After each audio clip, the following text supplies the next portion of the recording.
welcome. Ahlan wa sahlan. We're delighted to have as our guest today Jan Egeland.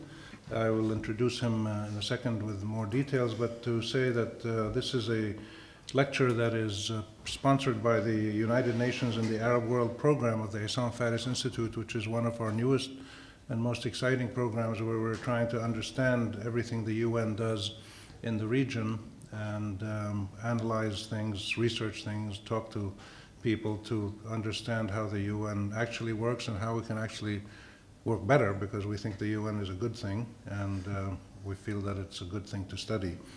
This lecture is not only about the UN, of course, but we put it under that category because Jan Egeland served in the United Nations at one point, and he's actually had quite a extraordinary series of experiences in different areas. He's now the Deputy Executive Director of Human Rights Watch and the Director of their European operations. Before that, he was the Executive Director of the Norwegian Institute of International Affairs. Before that, he was the UN Under-Secretary General for Humanitarian Affairs and Emergency Relief Coordination, where he worked all over the world, including in Lebanon and Darfur and the Asian Tsunami. He was named by Time magazine in 2006 as one of the 100 people who shape our world. And before that, he was the UN Secretary General's Special Advisor on Colombia, and also served in the Norwegian Ministry of Foreign Affairs as State Secretary. So he's had a range of experiences in government service, United Nations service, international NGOs, think tanks. The only thing he hasn't done, I think, is drive a bus, but maybe he'll do that when he retires, but we'll see. But he's got tremendous insights, we think, into many different experiences, and like all the Norwegians we've had the pleasure to know over the years, I'm sure he will provide us with honest, analytical, and educational insights into these experiences. We've asked him to speak for about 30 minutes or so, and the title of his talk is Global Trends, Is the World Getting Better? And he will talk to us about various trends around the world, which he has been personally involved in.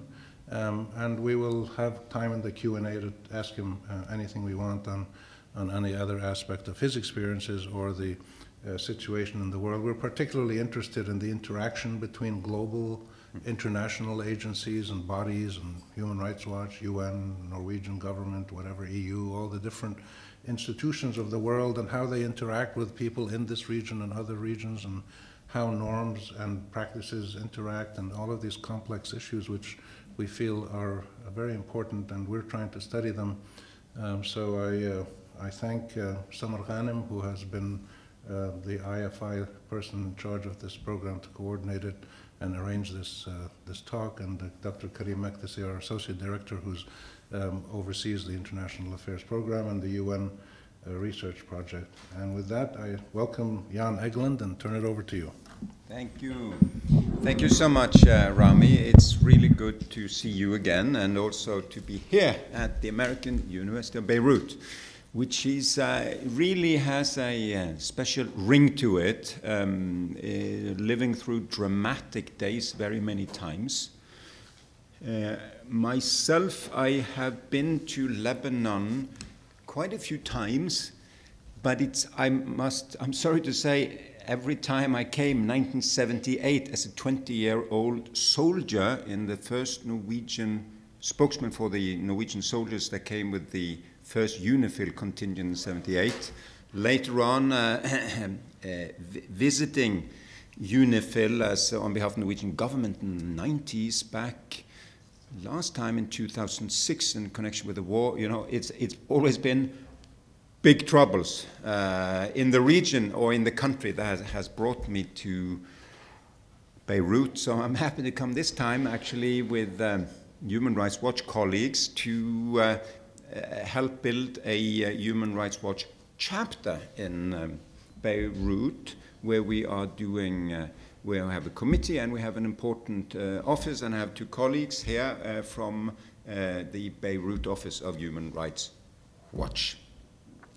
Now, I will go through quite quickly a number of slides that illustrate, to in my view, the world global trends relevant for human rights, development, and humanitarian issues. And the number one issue we always have to have in the back of our mind when we discuss this is population growth, and socioeconomic growth. I don't know if you know this this map, which I will recommend from National Geographic magazine, 2011, and what it shows is who are we, humanity, and where do we live? A lot of color, a lot of light, a lot of people, very little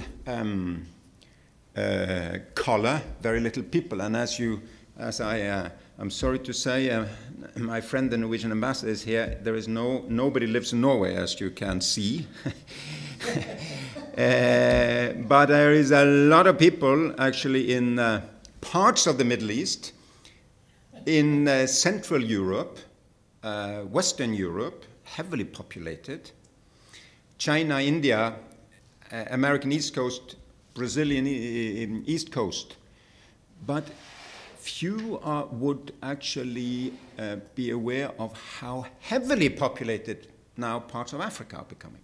I mean, the point is that world population growth has been and is phenomenal.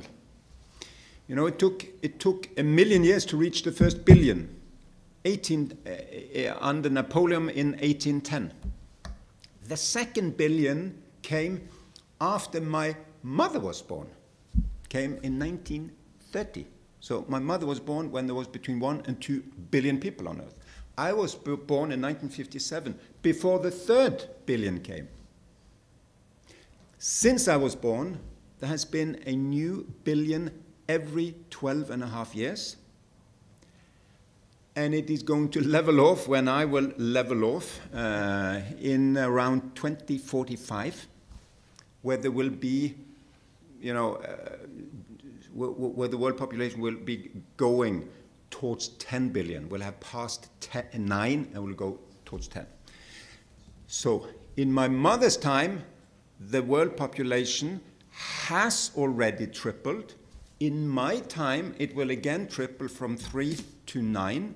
It has never happened before in the history of humanity, and it will never happen again. So that is one of the underlying explanatory factors of a lot of things, how population has changed. The other one is economy.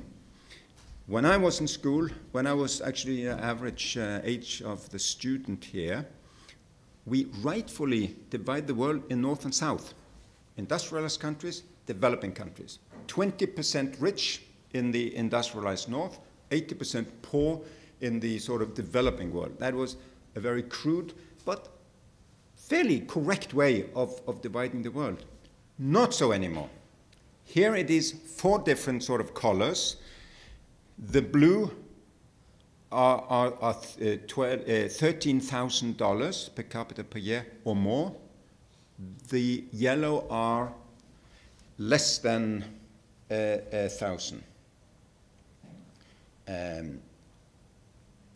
per year, meaning that the blue are from 13 to 100 times richer than the yellow ones.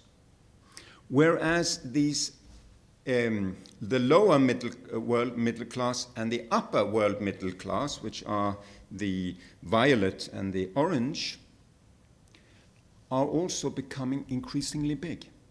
The world are going at a number of different speeds. And it is not true, as many say, everything is really going badly. When the UN, which we think is a good thing, as you said, say that they try to sum up world development, the 40 years in which they have data from 1970 to 2010 is a period where 133 out of 136 nations with consistent data are better off. on the three variables: education, life expectancy, and health, and purchasing power, economy. I mean, China has in this period had 1,200% purchasing power growth, economic growth, 1,200%. And interestingly, for you who are studying this region, the UNDP said one of the regions with a lot of fast climbers in human development were the Arab countries. So they had reports, earlier, as you know, of world record in bad governance were Arab countries. But in terms of these three indicators, education, life expectancy, health, and purchasing power, Oman, Tunisia, but also Libya, several of the Gulf countries and so on, Jordan, were among the fastest climbers of any nations in relative terms. And this was right before the Arab Spring, Arab Awakening, where these countries, with Tunisia as the first, had people rebel because they had so bad conditions in the eyes of the youth. How do we explain that? Education is a revolutionary force. The Tunisian youth knew for the first time something that really their parents and grandparents didn't quite know because they were to a large degree illiterate. They knew how bad the governance was, and they rebelled against it. However, a third, in a way, mega trend then is that the distance between the top and the bottom has never been bigger. So I've used as a image at times this with myself as a UN envoy and a Norwegian. Norway now is among the 2-3 richest nations on earth, together with Luxembourg and a couple of others, meeting this widow in Darfur, one of the absolutely poorest places on earth. There's never been this kind of a distance before. I mean, the Norwegians are on average more than 100 times richer than the people in Darfur and in Chad and in Niger and in Mali. I mean, from this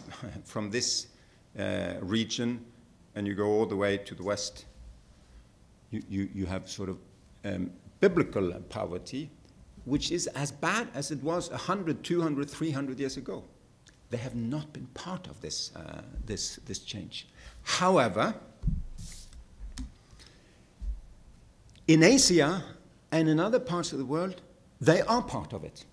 And here's a fascinating graph, in my view, which has come from the OECD, and it shows estimated, real and estimated shares of global middle-class consumption from 2000 to 2050. Look at the blue. I mean, the two blue and the violet ones, which are the EU and United States. And you will find that as of now, still some 50% of global middle-class consumption, and it's the middle class you have to look at, because the upper class is too small to really be able to consume a lot. They try to do their best to consume as much as they can, but they're too small. And the poor are too poor to be able to consume. It's the global middle class that is really consuming. From 50-60% now of that being in Western Europe, the EU and the United States, to in 2050, 12% or so being in the European Union and in America, and India and China being close to 50% of that. I mean, a complete shift of economic power, economic presence, consumption from the West to the East. It's a mega trend that we have to notice. Okay, so economically, development-wise, there is a massive shift to the better for a majority of the world population. What about war and peace? Well, these are figures from the Uppsala University and Peace Research Institute of Oslo have a great data bank called UCDP. And you will there see that armed conflicts, defined as more than 25 people killed in more than 25 battle deaths per year over a sustained period, certainly more than a year, is an armed conflict. There was a relentless increase in armed conflict, the number of them, since the Second World War until 1993. Then you have one of the best periods for peace ever. So the Cold War is over, and the United Nations has its best period in many ways. Lots of peacekeeping, lots of peace agreements, a lot of progress. And we end up in 2003 abouts with from 55 to 32 armed conflicts. What then happens? Well, among other things, terror and war on terror. And you get in the new millennium Afghanistan, Iraq, Pakistan war, Somalia flares up again, etc.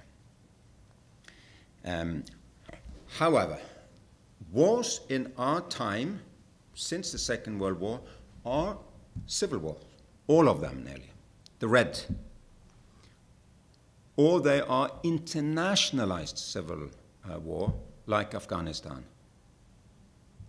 The yellow international wars, it's over.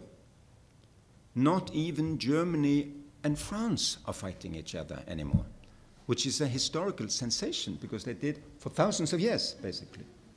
And not even the Swedes and the Norwegians are fighting each other anymore, as we also did for many hundreds of years. And not even the, in this corner of the world, which was held out the longest with interstate wars, international war, is really happening anymore. I mean, Iran, Iraq are not fighting each other anymore. They are friends now. Some then say that, well, civil wars are more cruel on average than internationalized wars. And I would say, to some extent, it's probably possible to say that the civilian population is more exposed on average in civil war than in international wars. But are they more bloody? No, they are less bloody. And here's from the Human Security Project, which is pulling together a lot of data, showing the average number of battle deaths per conflict per decade. And that's a diagram to your left, to the left. And you see that in the 1950s, it was about 10,000 dead per conflict per year. Korea War, then Vietnam Wars and so on. They're incredibly bloody. And we end up now with the sort of the new millennium wars that are, less than 1,000, around 1,000 killed per conflict per year. So there are fewer conflicts than 20 years ago, and they are less bloody. And then we correlate that with 7 billion people now, and we find, thank God, that the risk of dying in battle has never been lower for the average human being around the globe. It's the least violent in terms of political war violence period probably ever. Except except the exceptions like Syria. And of course, Syria is in many ways atypical. I mean, it's the bloodiest war in the new millennium. There was no. I checked the number of killed per month in Afghanistan, in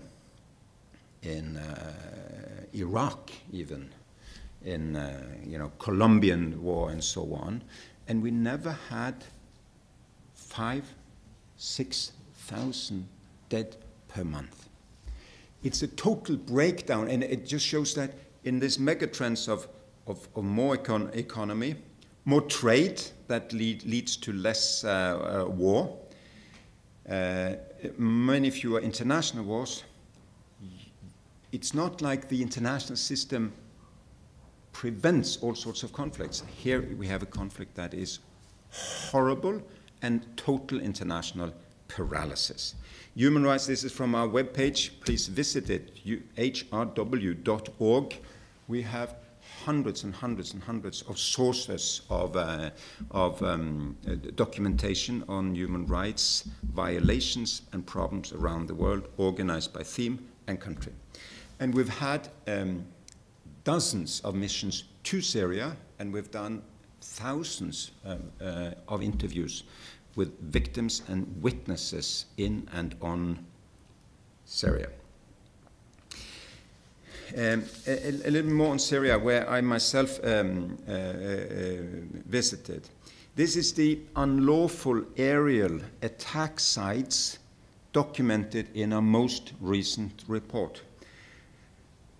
And these are all of the places that where we have primary data to show that the Syrian Air Force were attacking civilian targets, breadlines, bakeries, schools, hospitals, etc. Of course, there are many more, but these are the ones where we had multiple independent sources to verify that.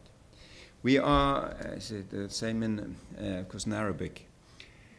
We also documented an increasing amount of sectarian violence and also violations of human rights and humanitarian law on the opposition side.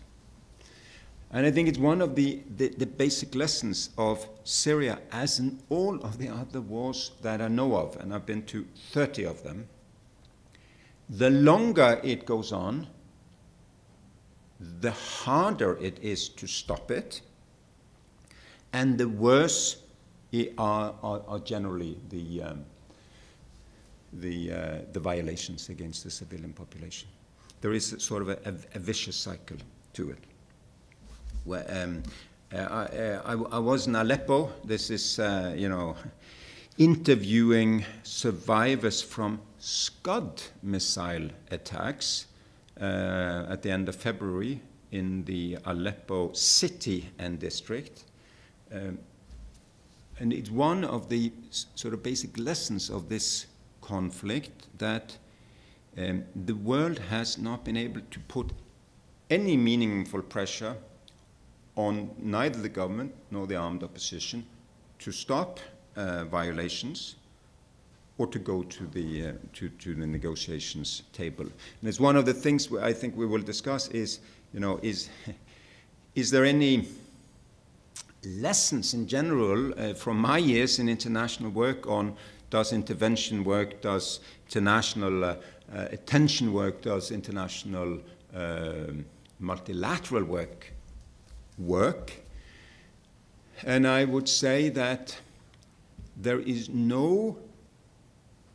it's not my experience that unilateral action works. Look at Iraq and Afghanistan.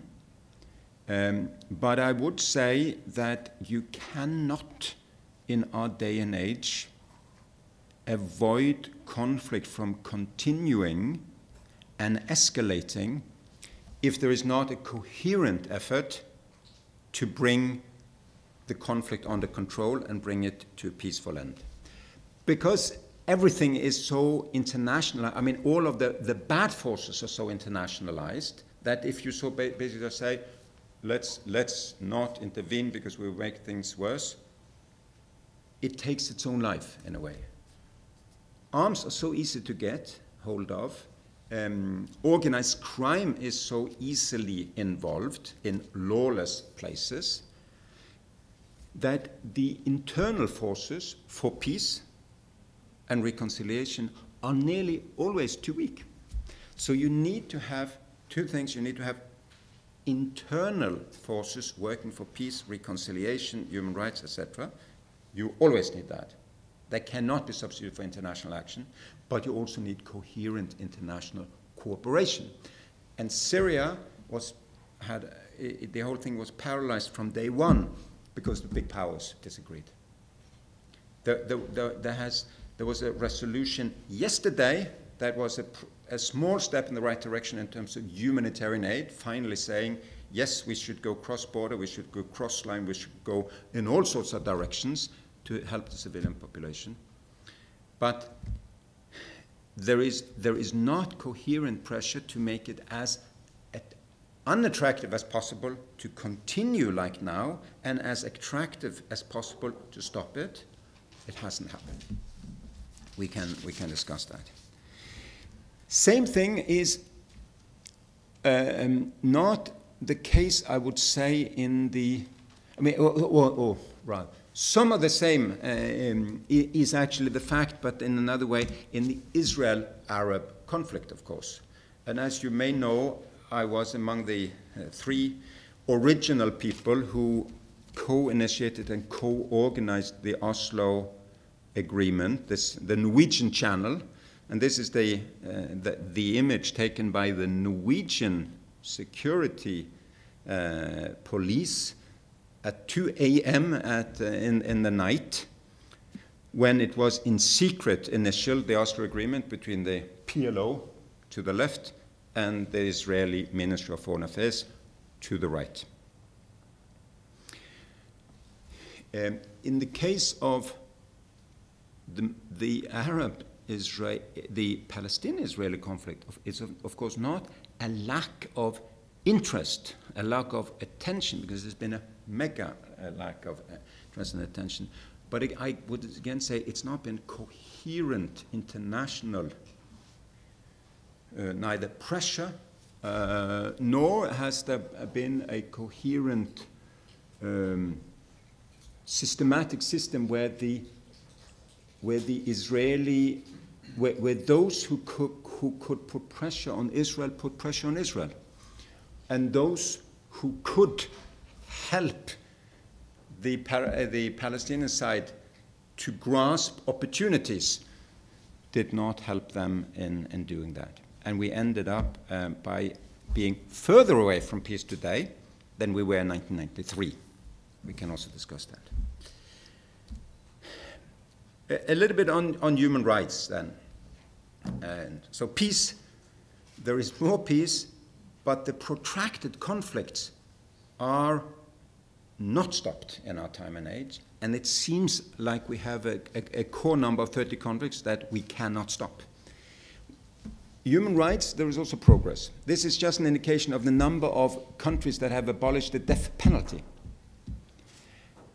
From 80 in 1988 to, do not carry out executions anymore. From 80 in 1988 to 140 in 2010. I mean, there is a mega trend in the direction also of more justice, more the rule of law, and, for example, less death penalty.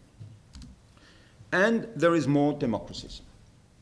This is Freedom House's survey. We considered that, I remember in my youth, as sort of very American and very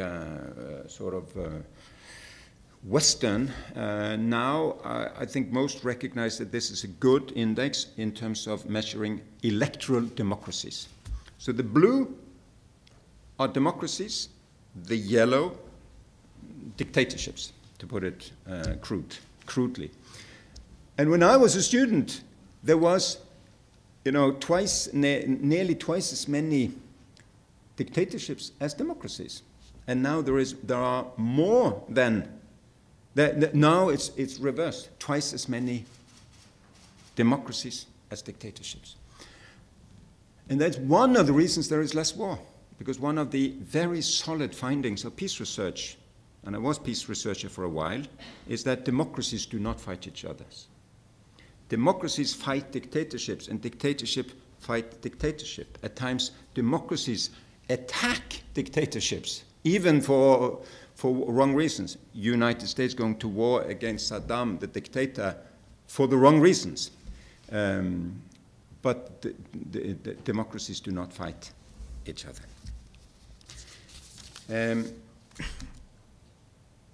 International justice.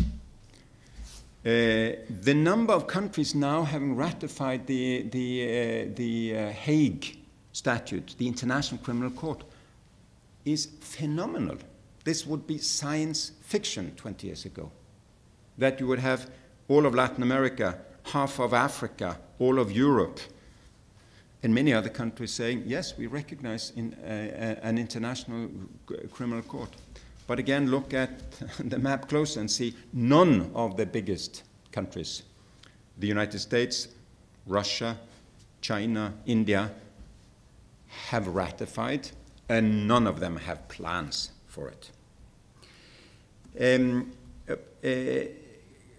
Quickly, one of the cases we've been working on is the Charles Taylor case. You will remember he was warlord and president of Liberia. During the war in Sierra Leone, we investigated, and we have this three-legged way of working. We investigate, we expose, and we change. We investigated what he did in Sierra Leone as he was charged by the Sierra Leone tribunal. We exposed that through a number of publications, and we went to talk at the International Tribunal. And in the end, Charles Taylor, as the first head of state ever, was judged by an international court in April of 2012. This system, international justice, is still just in the beginning, and of course it's terrible that it has only been applied so far to Africa and the Balkans in Europe.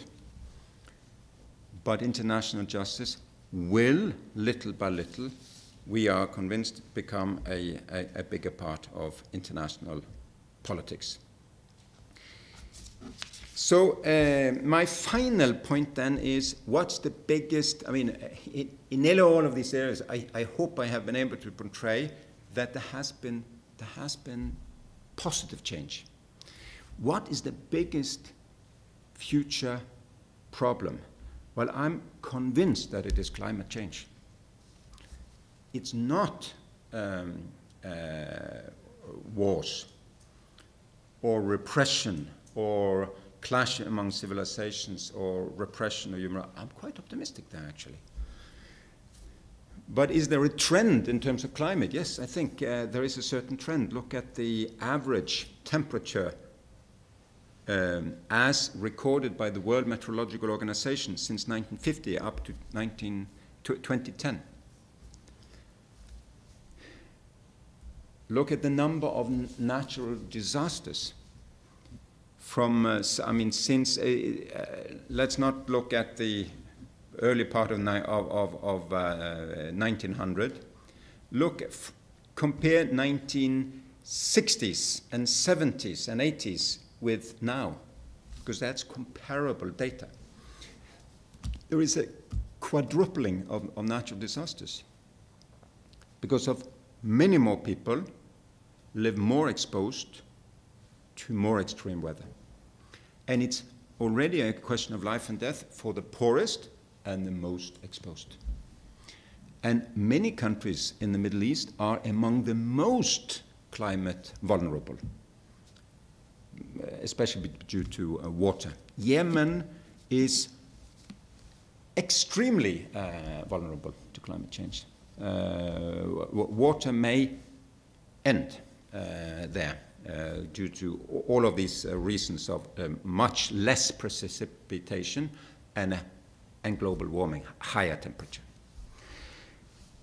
Now, so I'm ending. This is Security Council. I think I had 25 briefings there in my time as Under-Secretary General. The Security Council is clearly not able to deal with many of the of the crisis related to security and stability, as are not the other parts of the international political architecture able to say they deal with climate change. And one of the reasons is that they were created in the image of a world as it was after the Second World War. So India, here I'm sitting next to Pakistan, what was elected to the Security Council when I held this briefing, and India was not on the Security Council. India will become soon the most populous country on earth, and they are not even a permanent member of the Security Council, nor is there any prospects that they will become. Just one of the examples of the world political architecture not being designed so that the real leaders of the new age, and not those who won or lost the Second World War, new leaders can sit around the table and hopefully work together to do good, because when the UN works as it should, it can do a lot of good things. And maybe I'll end by saying, in my time in the UN, peace broke out in Liberia, Sierra Leone, Ivory Coast, Angola, East Timor, Guatemala, El Salvador, and Nepal, and Cambodia, because there was a coherent UN-led effort that stayed there over a period of time. These are not Switzerland, any of them, but they are much better than they were when there was only war. Thank you.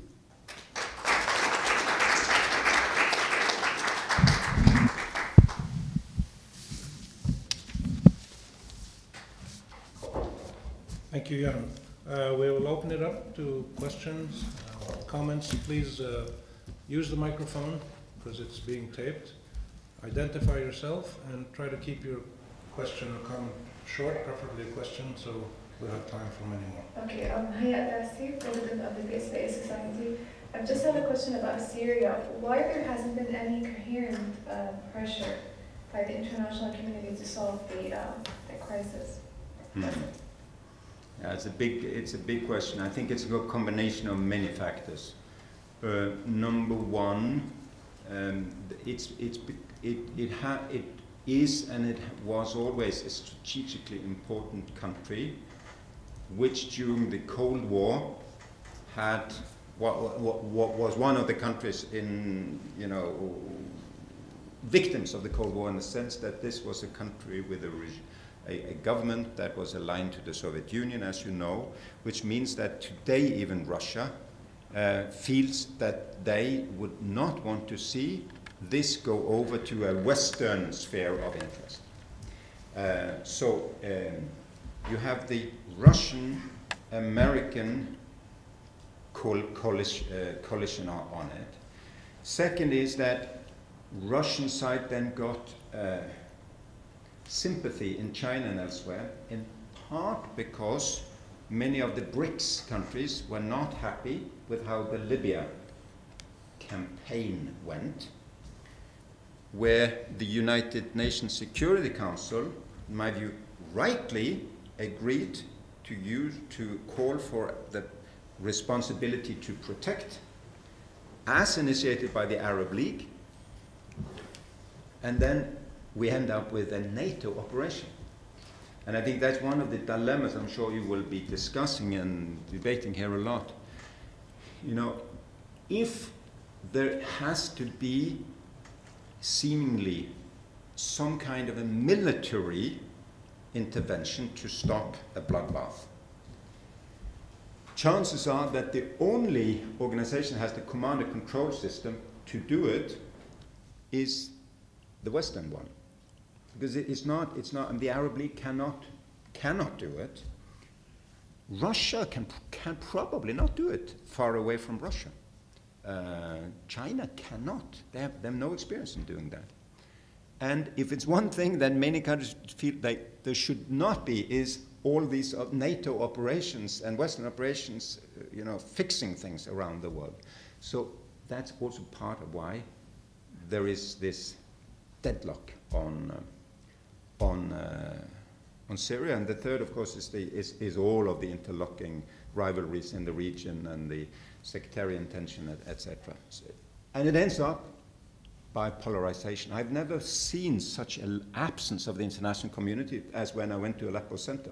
There wasn't an ambulance from the international community there, in part because nobody wanted to authorize or push for a cross-border operation, again, because that has up until now been vetoed by Russia. Hello, Robert Watkins from United Nations. Hi, how are you? Good to see you. I'd like to just pick up on that previous question. I think it's an interesting one, and if you really want to have the inside line of what's really going on in Syria, you have to read this fascinating article written by Professor Khoury in last week's Daily Star about the 6, or was it 10 reasons? 6. Last week it was 6, this week it was but just to highlight also that I think the failure of the United Nations to address the issues innate in the conflict in Syria underlines better than any other example you could probably come up with today about some of the weaknesses of the structure, of the post-World War II structure of the Security Council, because two large members of the Security Council are unable to come to an agreement for the reasons that you just explained about post-Soviet breakup and so on. But I think it's a real shame that that structure is inhibiting us from finding a solution. I just wanted to make a comment also. I thought that your graphs about the number of disasters and the effects of climate change were very interesting, and also the number of conflicts. But it's interesting to note, I've seen other graphs which link climate change to conflicts, and the fact that climate change is going to increasingly have an impact on conflicts of the future, whether it takes place because of scarcity of resources, particularly water, or whether because of declining agricultural production as a result of climate change. I think that's also an interesting subject to look into. Thank you. No, it is. I mean, and on the first subject of the paralysis of the United Nations, I also wonder, I mean, you're an insider now, and I'm, of course, very much, again, an outsider, and I'm an NGO advocate. I wonder if the UN system could have done more without necessarily waiting all the time for mandates. In my time in OCHA, I often told my colleagues, don't ask for permission, ask for forgiveness after you do it.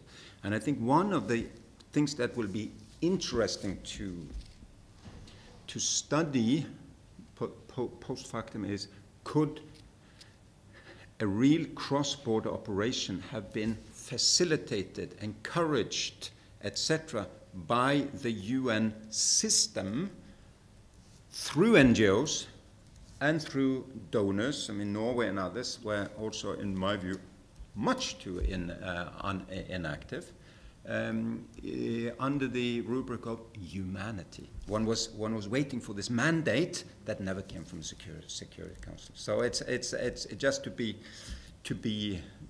discussed.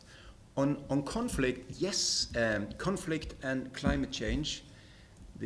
Al Gore and the IPCC got the Nobel Peace Prize because of the apparent direct link between war, peace, and climate change. Interestingly, the number of conflicts have gone down even in places that are seeing the effects of climate change because of more cooperation. And here again, I think the UN and others are doing much more reconciliation, conflict prevention, helping countries work on river cooperation. We predicted the water wars of the Middle East. You will remember all of the academic articles predicting water wars in the Middle East in the 90s and in this, in the last 20 years. I remember vividly when we did the Oslo agreement, well, now we've fixed sort of the Oslo, the peace between Israel and PLO. The future will not be the political conflicts, they will be water conflict. They haven't come, because on that front, we seem to be doing pretty well. I mean, there is more cooperation, and it doesn't have to lead to conflict. Way in the back. Alexandra Irani, I'm an AUB student. Thank you for your presentation today. On your last point, you're seeing that the world is actually seeing positive change. Well, I have a bit of a different opinion about that.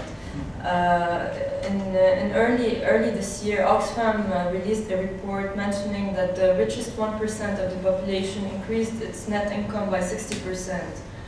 The 100 richest people in the world have over $240 billion, which is enough to end poverty 4 times over. It's true that we have less death in battles, but the battles are also becoming more sophisticated. We do not actually go into field battles, but we have economic sanctions, we have trade embargoes. I mean, even I can't get a proper payment to my bank because my family name is Irani, and I'm supposed to be Iranian.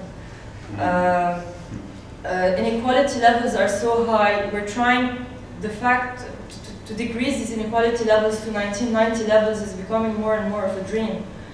You're talking about the Arab awakening. It's actually not an awakening. Arabs were not sleeping and just got injected with the truth. It just became so bad that they had to leave their work and everything and go and protest. Climate change, as you mentioned, is a very big problem, and it will lead to further problems in terms of water wars, in terms of food security, that is, food production is still in the hands of few multinational corporations. So do you think that the UN, or maybe not the UN, some other parties, some governments, should be taking bolder and stronger measures and stand in the face of people who own the money and the power? Thank you. I think I could emphasize more. I do agree with you on the one point that in terms of social inequality and lack of social justice, measured, of the distance between the top billion and the bottom billion, it's become worse. I think I said that, but it'll be clearer. The world is, my country is 100 times richer than the poorest nations, whereas in the comparable figures 200 years ago, and they've tried to estimate this, is that the richest and the poorest nations were 3 to 1. Basically meaning everybody was poor at that time. Now we have phenomenal riches. But it's also undisputable that life expectancy is up in, all nations but 1 or 2. Child mortality is down in all nations but 2. I mean, the education is up in all nations but 1 or 2. The health care has improved in nearly all over the world. So we are in the situation where sort of it's not 20% that are doing very well. It is more than half of the world population is doing much better than before on most of the variables. But I agree that social injustice is in many ways bigger looked from the bottom of the pyramid. And who could deal with that? I think we all have to deal with that. And clearly the United Nations is becoming, as we see in the climate negotiations now, one of the things that everybody agree is that those who caused climate change, the rich nations, should compensate in adaptation to the poorest nations. And it's not happening because the richest nations feel that there is an economic crisis, and US finds that China is not really willing to do its part, even that though are now the biggest emitter. It's a blame game. And the UN cannot handle 190 nations.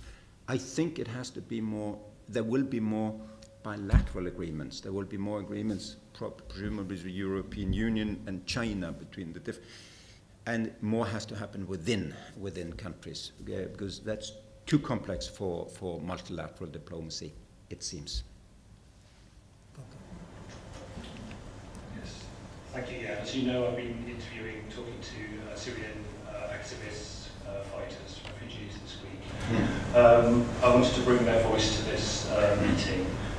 One of the things that came across quite clearly from quite a few was this growing sense that actually the US and the EU powers are actually complicit or even conspiring to destroy Syria slowly, and are quite happy that Russia is, and the BRICS countries, as you mentioned, are effectively sort of blocking any action. Maybe you could just comment on that. It's the, Rami should comment on this. It's from the region. I mean, since I came here 30 years ago, I've heard, I mean, this is of course a region of conspiracy theories, and usually the conspiracy theories overestimate the rationality of those involved in the world. I think the West is behaving very badly vis-a-vis Syria. One of the indicators is that they're not even organizing humanitarian relief on a grand scale. It's like they are a little bit indifferent. They are very introvert now. Both Europe is very introvert. America is very introvert. Boston will be on the dominating the news now for a very long time. Syria has been going lower and lower. And it's the biggest war on our watch. It's the biggest war on our watch. And we're not really there.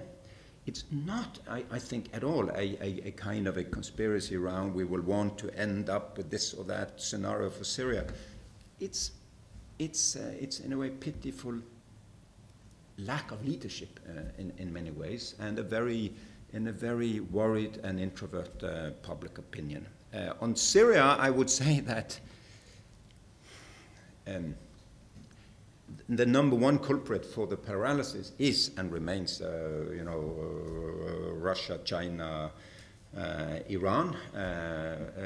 But in this case, they are sitting and just shielding a dictator for as long as they can, just as the West felt that Mubarak was a great guy until it was very clear for everybody that he was a dictator. And then suddenly, the guy we have been supporting for 30 years ends up being a dictator. And now we realize, of course, they should have. So I think that's part of it,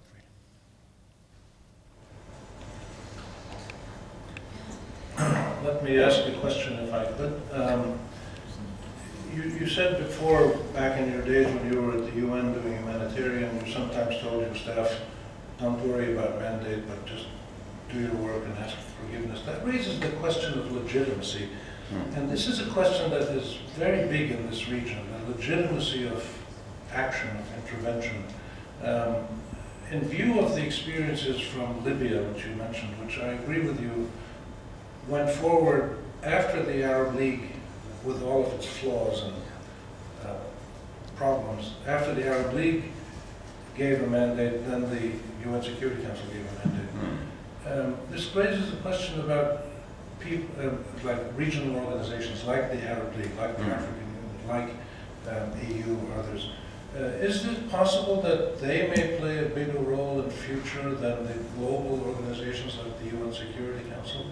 Can legitimacy be more grounded in local conditions and local people than in international agencies? And related to that, maybe the question of legitimacy is no longer as important now as it used to be. If people decide that there's just too much killing going on in Syria, countries or humanitarian groups or NGOs may simply decide we're going to just go in and do what we can to save people, forget about legitimacy. Yeah. Where does that legitimacy issue stand? I think, legitimacy is something that diplomats discuss a lot, of course. But legitimacy is very often, how do I have cover for doing what I do so that I cannot be haunted, I mean, diplomats and politicians, that I cannot meet myself in a very difficult situation in the future. I mean, certainly I would say that Bush and Blair, Blair at least, I think spent some sleepless nights in thinking we really should have waited for and seen if we could have gotten a UN mandate for this. For Iraq. For Iraq. I mean, and I mean, they ended up invading on false intelligence without a Security Council a mandate.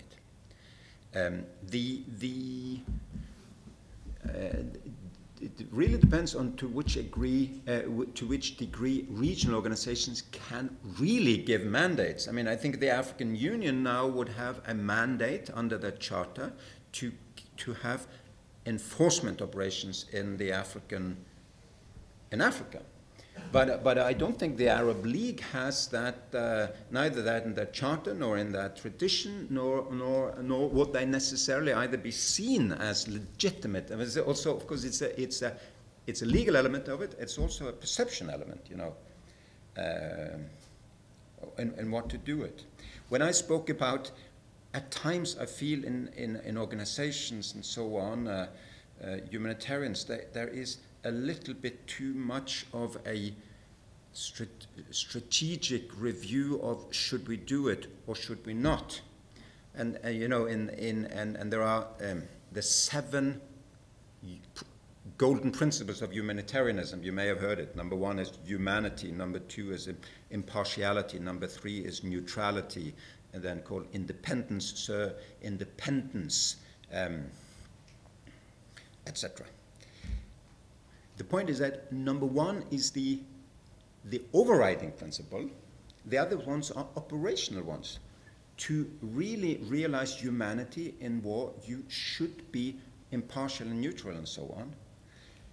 The problem with it is that you end up now in Syria by saying, well, if we do it, we may save women and children who are now starving in the crossfire, but we will offend the government, which is the de jure government and member of the United Nations. So we really need to think. I mean, I think it's completely wrong. You know, saying, you know, offending the government or the Russians would lead you to not go and live up to humanity, which is the principle here.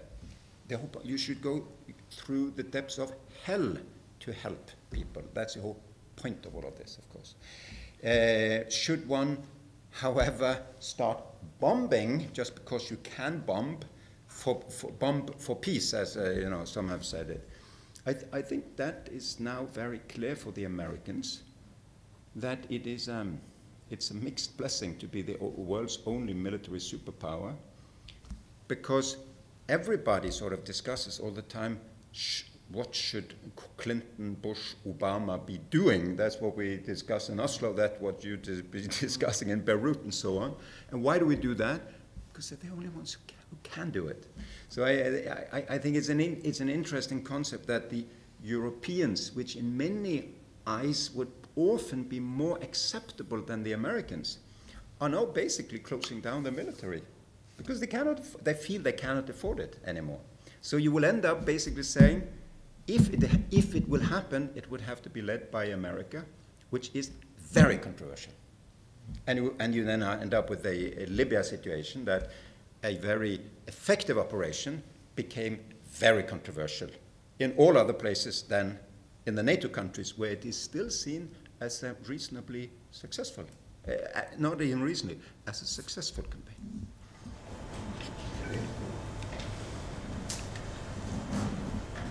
Thank you very much for the talk. Just a follow-up question on the question of intervention. Yeah. You know, as you know, of course, there's a reason that in the global south there's a lot of suspicion for the question of whether it's humanitarian intervention or other notions of intervention. And it's not all necessarily conspiracy theory. There's a whole history that's involved in this. But I'm wondering. I think the key issue is one of consistency. I think this is what people would like to see. It's the organizations like the United Nations or Human Rights Watch or any of these organizations to really have a standard which is applied across the board, and not just in southern countries. An example is, why was there no intervention after Hurricane Katrina in the US? It was a humanitarian disaster. The government was clearly unable to deal with it. And the question could certainly be asked, why no intervention to save people after Hurricane Katrina? It just doesn't, I mean, it sounds absurd because, of course, it's the US and, you know, it's just not a question that comes up. But if the same thing had happened in Philippines or some other place, there would have been, you know, the whole industry would have come in and humanitarians, and there would have been a lot of attention. So the question of consistency is something which I think is the issue rather than intervention. And so I think what you're suggesting, so the second question is your notion of intervention means that do we accept that in this day and age the question of sovereignty needs to be practically changed, whether it's in the UN Charter or the practice of world politics? I mean, it's happened more or less over the years, but I mean, do you think there should be something formalized that says, whether it's through R2P or through other kinds of forms like this, to say, look, sovereignty is under certain defined circumstances, humanitarian disasters or something along these lines, is simply accepted that there has to be an intervention, but it needs to be done on a consistent level. So no, I do of course agree that the lack of the hypocrisy, to use it by the right word, of international politics is astronomical, and of course I would say clearly. Some would say, you know, so why are not Security Council resolutions applied when they are adopted on Israel, but they are when they are adopted on Iraq occupying Kuwait? I don't know if Katrina is such a good example for the very reason that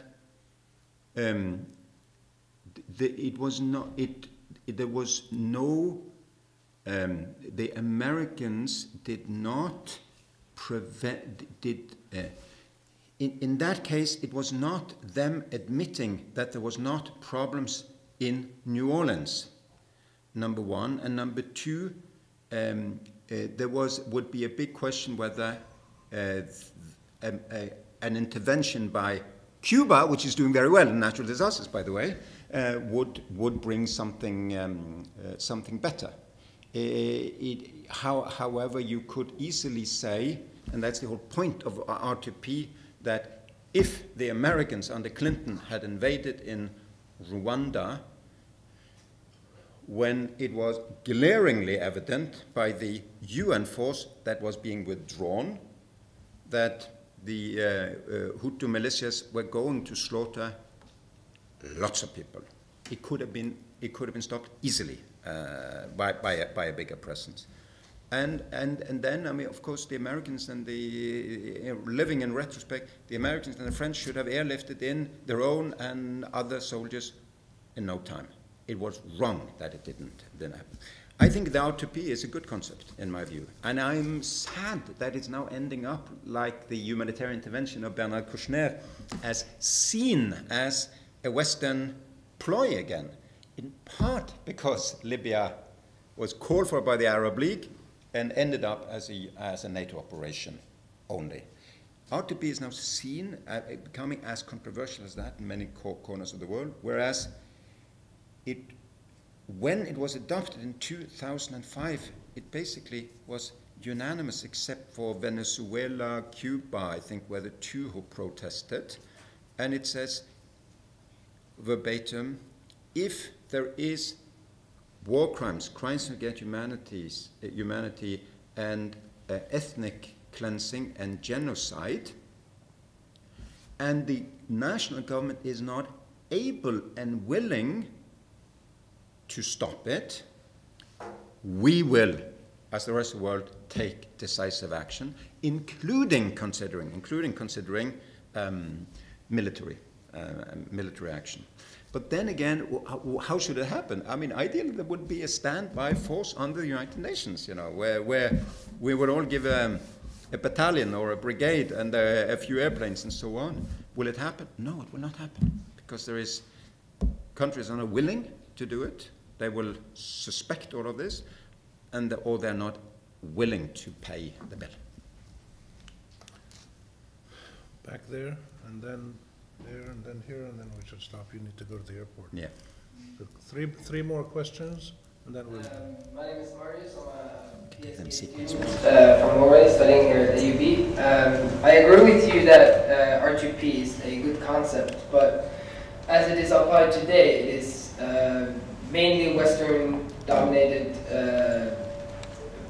the way they apply it. So what is the world is becoming less and less Western dominated, as I see it. What is the changes that are needed for the UN to manage to apply the UN Charter on Israel, for instance, which is breaking international law every day? Mm-hmm. Should we take the Let's three in take the sequence, three and then I questions. Who can was there? answer them There, together? and then... Professor for Political Studies here at the UB. Thank you a lot for sharing a bit of your experience and thoughts. You know, one of the key questions you are raising is, you know, how to best solve conflicts such as the one in Syria, how to deal with other major challenges. But regarding a conflict as the Syrian one, you started your talk by saying that there is a need for coherent international pressure if we want civil conflicts to come to an end.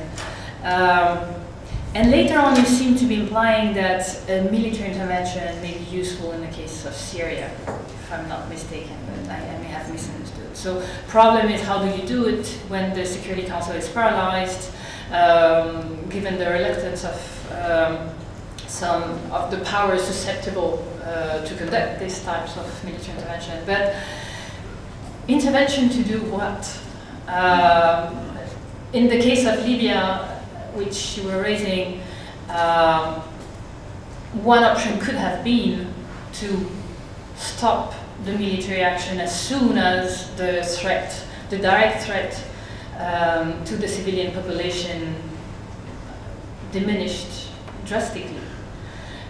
This is not what happened. So we had an intervention that ultimately led to regime change, and it seemed that this is, you know, there was this understanding that became clear after a couple of months that, okay, we're going to pressure until the regime falls, because we consider the civilian population will not be protected as long as we have Gaddafi in power. So here we're extremely far from this UN impartiality, neutrality type of attitude. So what is your take on that? I know these are complex issues, and maybe a second related question. You left the UN. You're now working with Human Rights Watch. Do you think that the UN being what it is, the limitations of the Security Council actions being what they are, that useful, that there are some other ways, maybe more useful, more efficient types of organizations, if one to get involved in for those who would like to do good and to try to make the world a better place, as you seem to have been doing for most of your life. Last question. Yeah, just a couple of points on Katrina. I agree with you. I don't think it's a great example, and it's not so much a case of inconsistency, because there was in fact an offer from the United Nations to provide assistance, and one of the rules of humanitarian assistance, at least in the UN, is that receiving country has to accept your offer of assistance. You cannot force it on them. And that was the case of the United States. Coming back to Syria, I think though it is an incredibly complex situation. And I think, as Professor Khoury indicated in his article, that there are many layers of interest. It's not just a post-Cold War interest between superpowers. There are many regional factors at stake. It is an incredibly complex one, and I think because of that, not to mention the fact that there is now an established Al-Qaeda link with some of the fighting elements inside the country. So I think it's a little bit harsh to say that it's just a lack of leadership on the part of those countries that would like to intervene, and attribute it solely to a paralysis of the Security Council. Because in fact, I think it suits most members, the interests of most of the members, that there is this paralysis, insofar as it is a fig leaf for not doing anything. But again, not because there's a lack of leadership, but there's a lack of certainty about what's the best way to intervene. I think there's a growing recognition about the complexities of intervention, and that when you intervene, you've got to go in for not just what one would wish to be a clean operation, go in, solve the problem, and then go out. I think countries that do have the power to intervene are increasingly cognizant that intervention is not only complex, but it's a huge investment in time, treasure, and livelihoods. On the humanitarian side, while I agree that the humanity should be the driving force, one has to sometimes compromise that humanity by determining in what ways you can best do the most good in terms of assisting the most people. And the conundrum that the UN is faced with right now is, if we decide to do cross-border operations, for instance, and under the right to protect, responsibility to protect, and go in to help those people that can be reached in opposition-held areas, you can reach a certain number of people, but it burns your relationship with the government, which then prevents you from reaching a far greater, potentially at least greater, at this time. But there will indeed come a moment when that equation may change. And as you saw yesterday in the Security Council, it was asked for to advocate and to approve this right to cross-border operations. So things are shifting, and that calculation is, what is the way that you can do the best good is foremost in the minds of the UN. But I think, and none of us knows for sure, I don't know for sure, but I think what's happened in Syria is that they should have called the bluff of Assad long ago, and they should have, if UNHCR and OCHA had helped organize a big NGO operation across the border from Turkey and Jordan to the civilian populations in Syria, would Assad have thrown out World Food Programme that is providing millions of people on his side food? He would not. I mean, I'm 100% sure, and especially, why didn't then the donors fund 100 NGOs like we had in Darfur in a very hostile environment and a huge cross-border operation much earlier? I think that more could have been done earlier, and that resolution could have been pushed through, I think, also earlier. Let's hope it happens now. On the time will show who was right.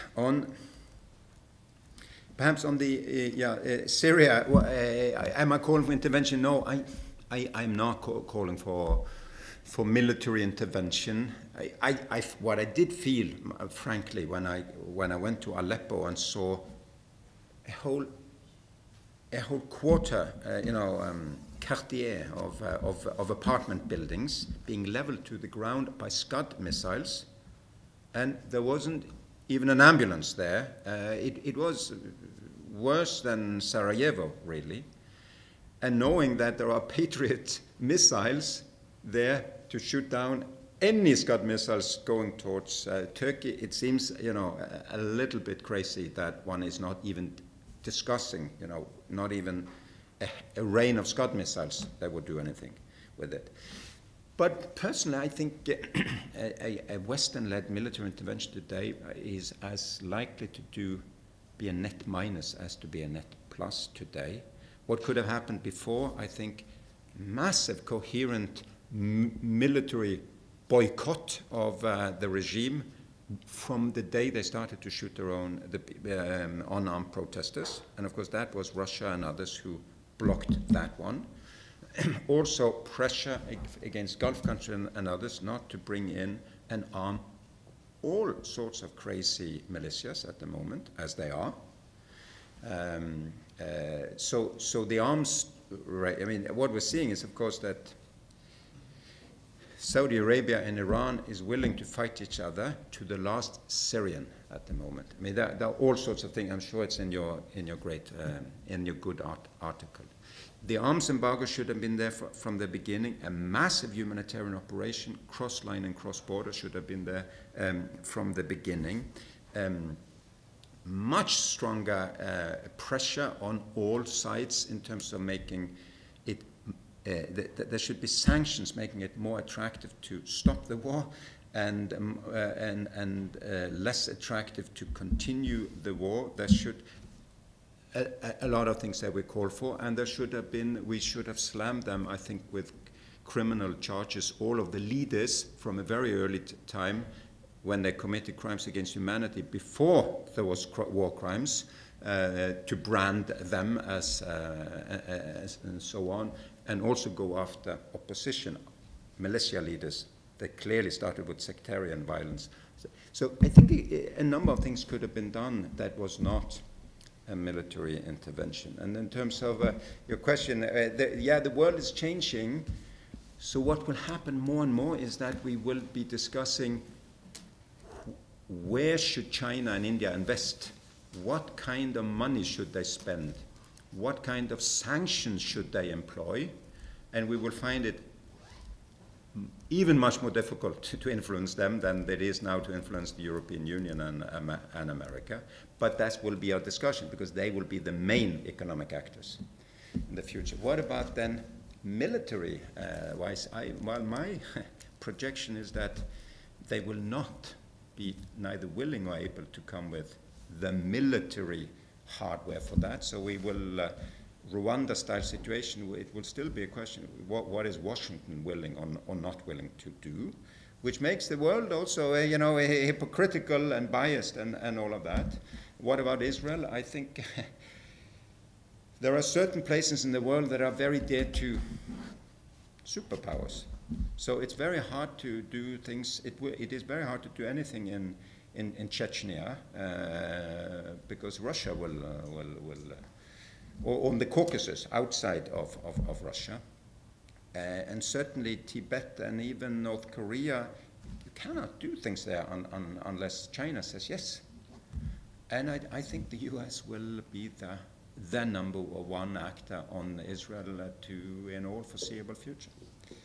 So that is the hard realities in an imperfect world, which is, after all, we have to end on that, getting better for a majority of us, fortunately. Thank you very much, Jan Egeland. Thank you all for coming, and thank you, Samuel, for doing all the work to arrange this. Thank you. Thank you. Thank you. Thank you, Rami. Great. Thank you. Yeah, interesting. Thank you.